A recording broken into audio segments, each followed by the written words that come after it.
जनाब सर और मेरे प्यारे साथियों, अस्सलामु अलैकुम। आज मुझे जिस मौजू पर लफ्ज़ करने का मौका मिला है वह है यौम आज़ादी पाकिस्तान। एक देश जो मुझको प्यारा है, जो मेरा एक सहारा है, एक सब्ज़ हलाली परचम है और उस पे चांद और तारा है।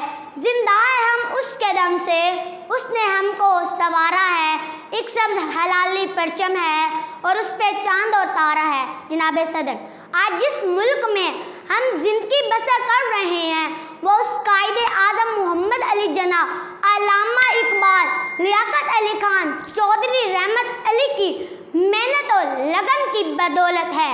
अगर कायदे आज़म ने इस मुल्क को ना बनाया होता, अगर अल्लामा इकबाल ने पाकिस्तान का ख्वाब ना देखा होता, तो आज हम भी अंग्रेज़ों के गुलाम होते और उनके जुल्म सितम का निशाना बनाते।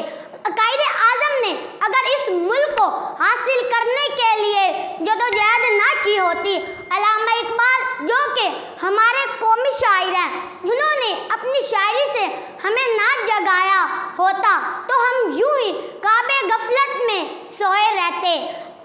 अगर हम कायदे आज़म को बानी पाकिस्तान कहते हैं तो इसमें कुछ गलत नहीं।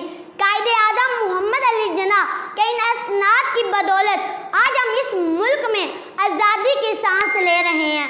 मरते हैं उठते हैं पर झुकते नहीं, मरते हैं उठते हैं पर झुकते नहीं, ऐ मेरे वतन तेरे लाल कभी बिकते नहीं। शुक्र।